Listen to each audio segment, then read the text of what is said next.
नमस्कार। टाट सेकेंडरी हिंदी विषय की प्रिपरेशन में आप सभी का स्वागत है। आप सभी की आवश्यकता को ध्यान में रखते हुए मैंने कक्षा 10 के जो आईएमपी सवाल और उनके जवाब है उसके कुछ सभी पाठ के कुछ सवाल और जवाब निकाले हैं। तो आइए उन सवालों का अभ्यास करते हैं जो आपके एग्जाम में बहुत ही काम आएंगे।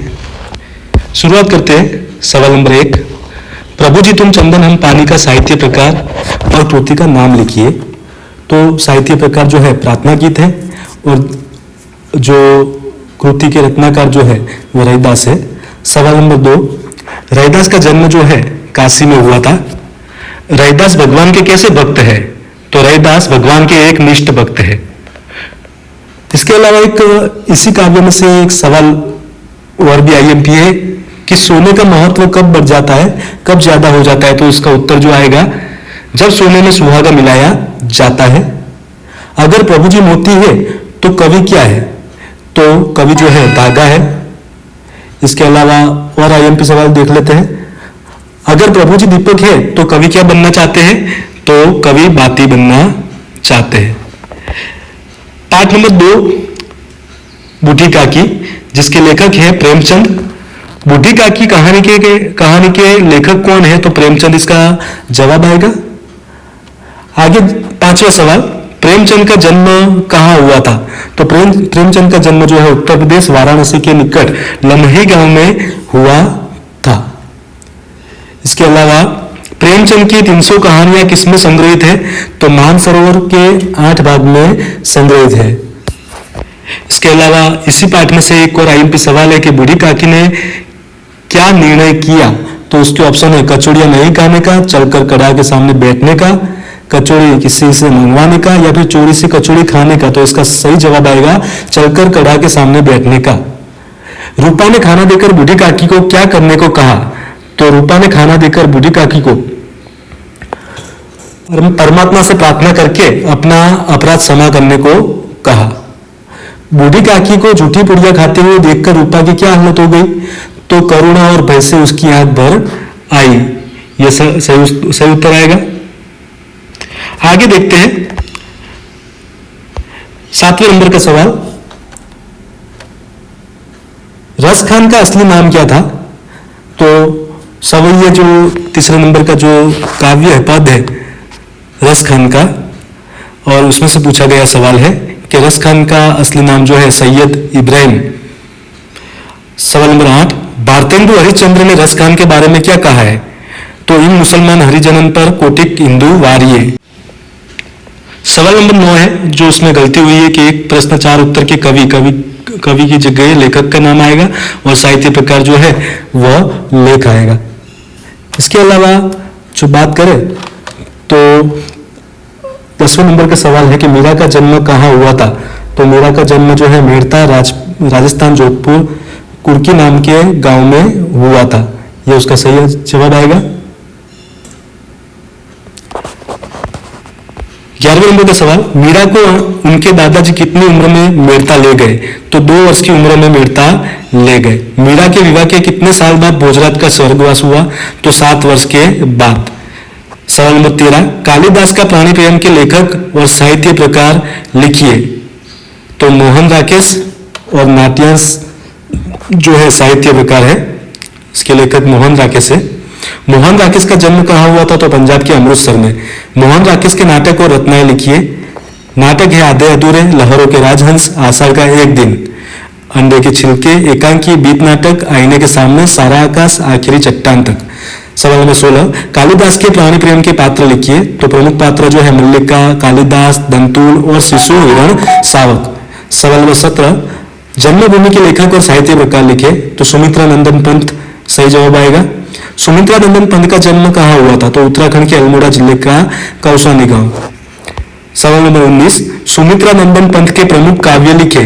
तो उच्छ्वास, पल्लव, वीणा, गुंजन, युगांत, युगवाणी, मधुज्वाल, ग्राम्या, युगपथ, कला और बूढ़ा चांद।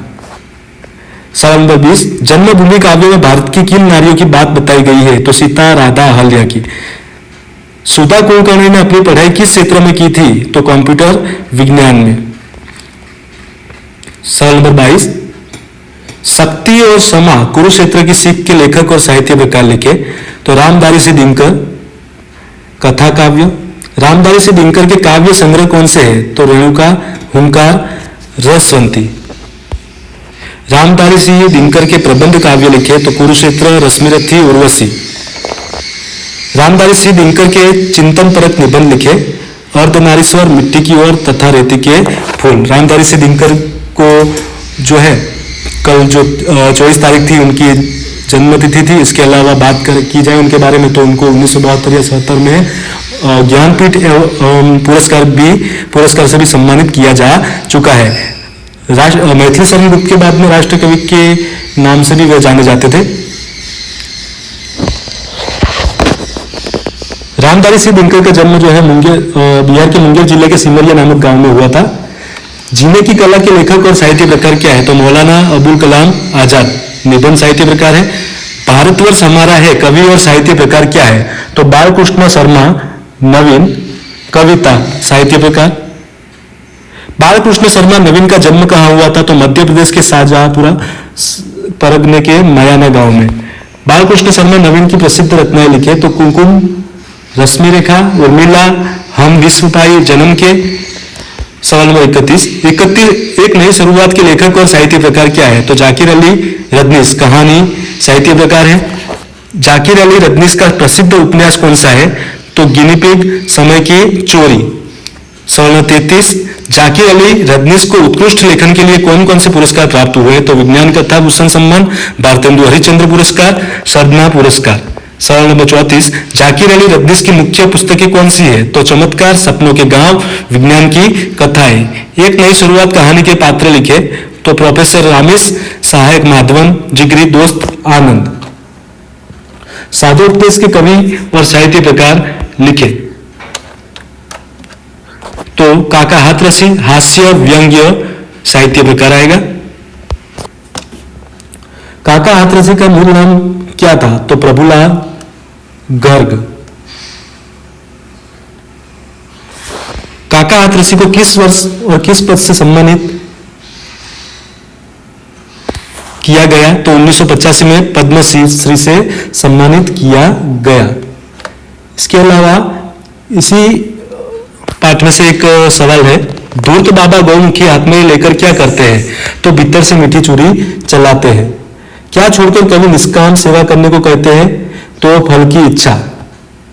ढोंगी बाबा के सामने से तार्किक विद्वान कैसे हट जाएंगे? तो सिद्ध मौन व्रत ले लेने से हट जाएंगे। जब फल की याद सताए तो कवि क्या करने को कहते हैं? तो पपीता तोड़कर खाने को।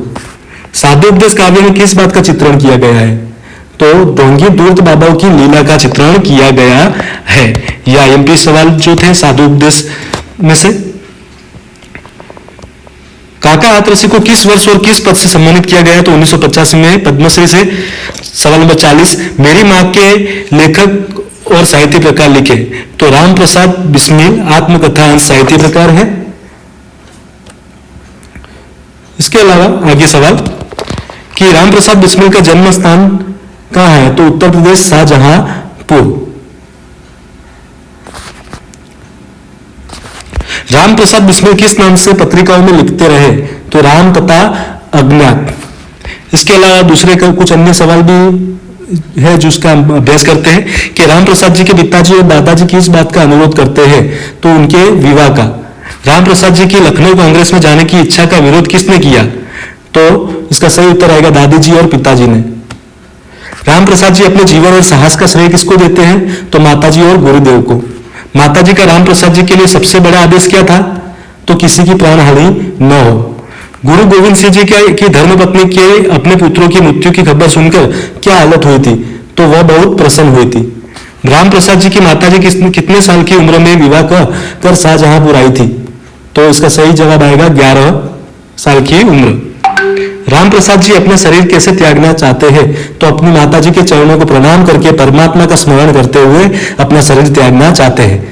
राम प्रसाद जी की माता को किसने गृह कार्य की शिक्षा दी थी? तो उनकी दादाजी की बहन ने। आगे का जो सवाल है, हे जनशक्ति महान के कवि और साहित्य प्रकार लिखे तो रागे राघव गीत साहित्य प्रकार है। रांगे राघव के उपन्यास लिखे तो रामानुज, गरोदा, विषादमठ, देवकी का बेटा, पक्षी और आकाश, मुर्दों का टीला, काया, राह न रोकी।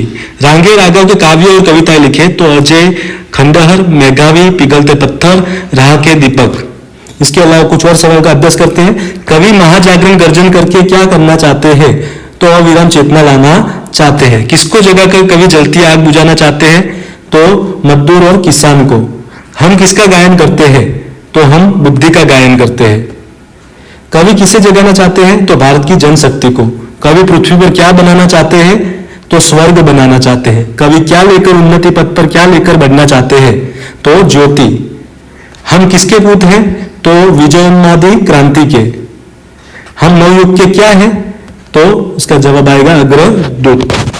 चोरी कहानी के लेखक और साहित्य प्रकार लिखे तो चोरी कहानी के लेखक जो है यशपाल जैन। साहित्य प्रकार जो है वह कहानी है। यशपाल जैन का जन्म जो है अलीगढ़ जिले के विजयगढ़ कस्बे में हुआ था। यशपाल जैन को किस वर्ष और कौन सा पुरस्कार प्राप्त हुआ? तो 1990 में पद्मश्री पुरस्कार प्राप्त हुआ। यशपाल जैन की ख्यातनाम कृतियां लिखे तो अजंता इत्यादि, अहिंसा, भारत के यात्री। चोरी कहानी के पात्र जो है नंदन, मालती, नौकर और नौकर बिंदु, यह जो है पात्र है। कुछ अन्य सवाल भी देखते हैं कि मालती ने बिंदु के हाथ को कैसे देखा? तो बिंदु के दूसरे हाथ की मुट्ठी बंद थी। नंदन की बिंदु के प्रति नरमी देखकर मालती ने क्या किया? तो मालती आग बबूला हो गई। नंदन ने बिंदु को कमरे में ले जाकर क्या किया? तो बिंदु को एक मुट्ठी मेवा दिया। बिंदु के बारे में सुनकर मालती ने क्या किया?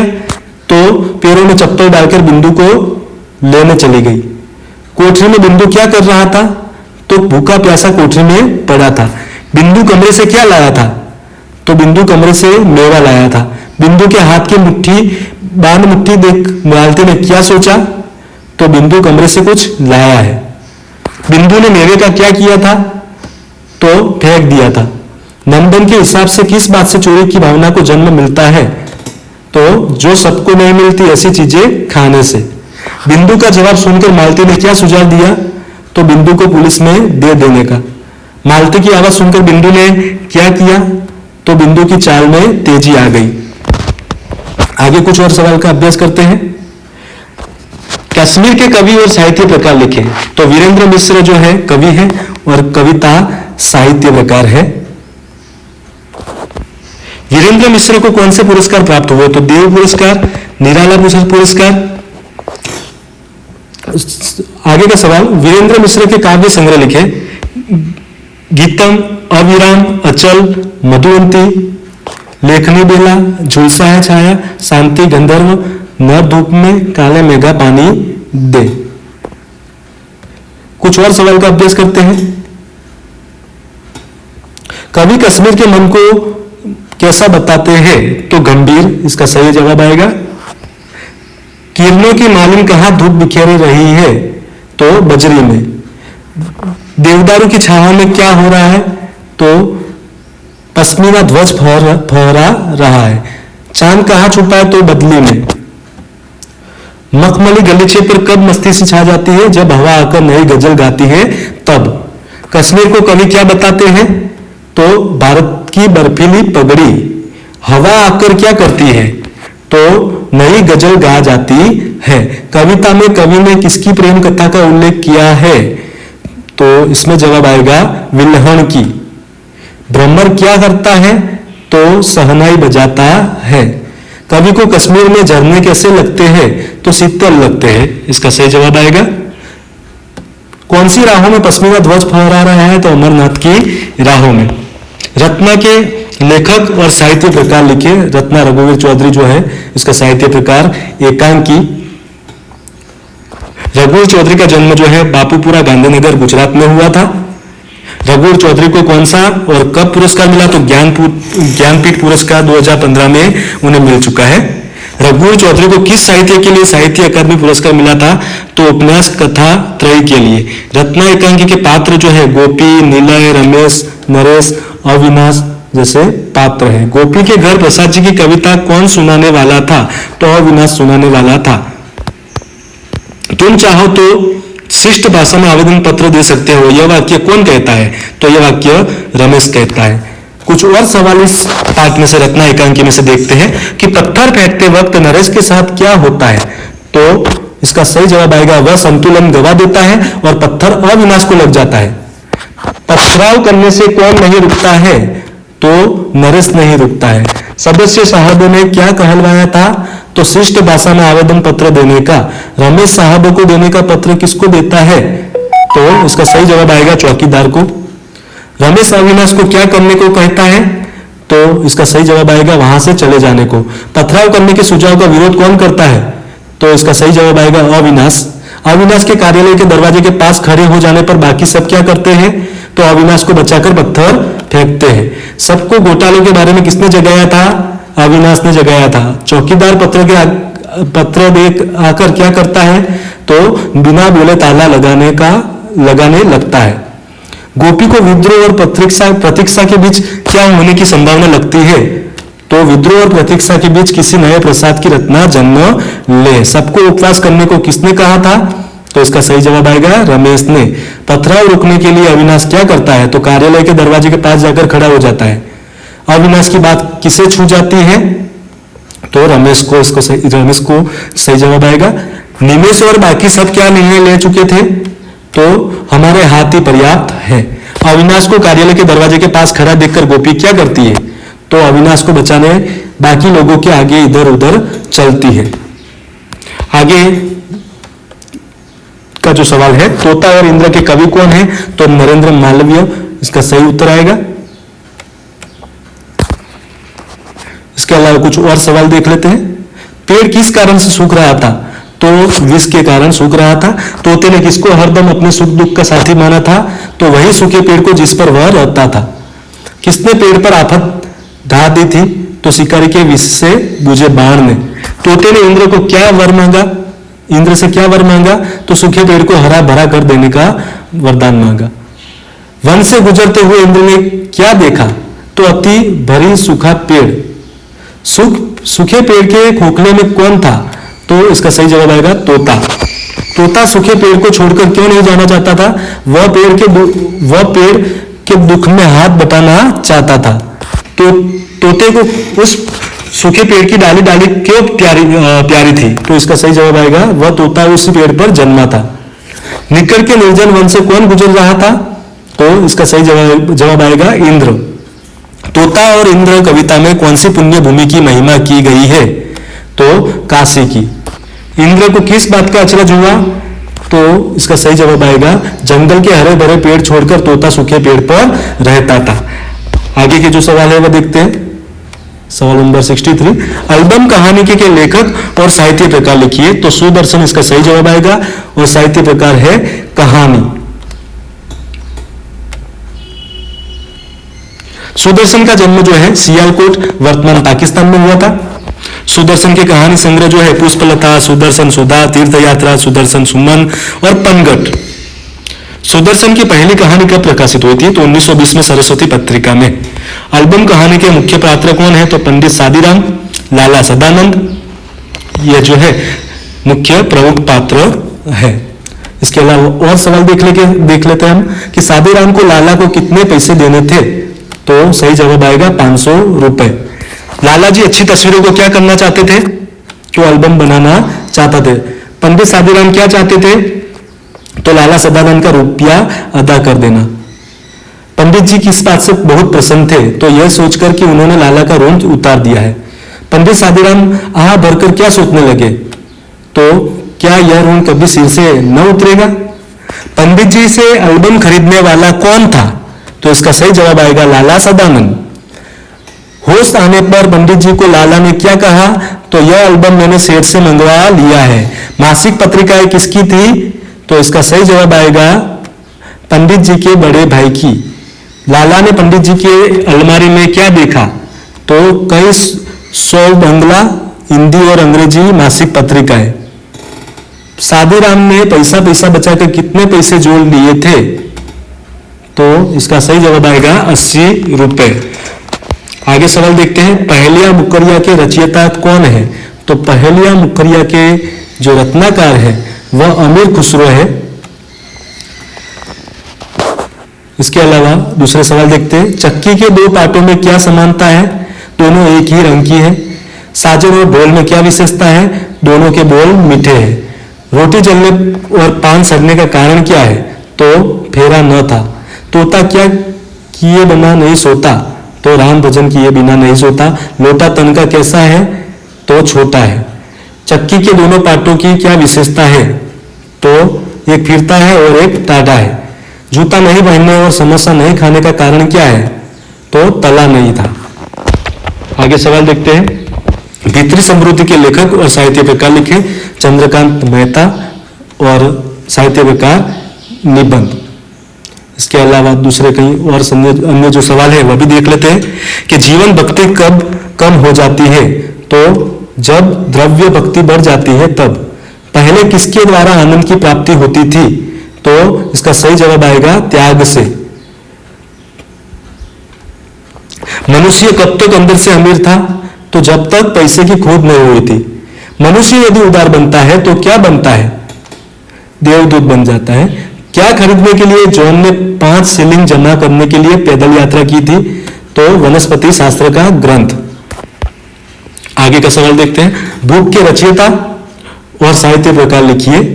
तो भूख के रचयिता जो है सर्वेश्वर दयाल सक्सेना। साहित्य प्रकार जो है वह काव्य आएगा। सर्वेश्वर दयाल सक्सेना का जन्म कहाँ हुआ था? तो बस्ती उत्तर प्रदेश में। कुछ और सवाल देखते हैं कि कवि को बाज कब सुंदर लगने लगता है? तो इसका सही जवाब आएगा जब भी भूख से लड़ने को कोई खड़ा होता है तब। कवि को कैसा तोता अच्छा लगता है? तो डाल पर उल्टा लटक फल कुतरता हुआ। कवि के अनुसार सांप कैसे सुंदर दिखता है? तो फन उठाया हुआ सांप। कवि को बकरी में सुंदरता कब प्रकट होती है? जब वह कांटों से नन्ही पत्तियां खाती है। कवि को कैसा चित्ता सुंदर लगता है? तो दबे पांव झाड़ियों में चलता हुआ। तो इस तरह के जो कक्षा 10वीं के जो आईएमपी सवाल थे सभी पाठ के, सभी कविता के, गद्य और पद्य के सभी हमने सवाल और जवाब देखे। इसके अलावा जो कवि और लेखकों के भी अन्य जो रचनाएं उसका अभ्यास इस वीडियो में हमने किया। अब एक नए वीडियो के साथ हम फिर मिलेंगे। Thank you so much.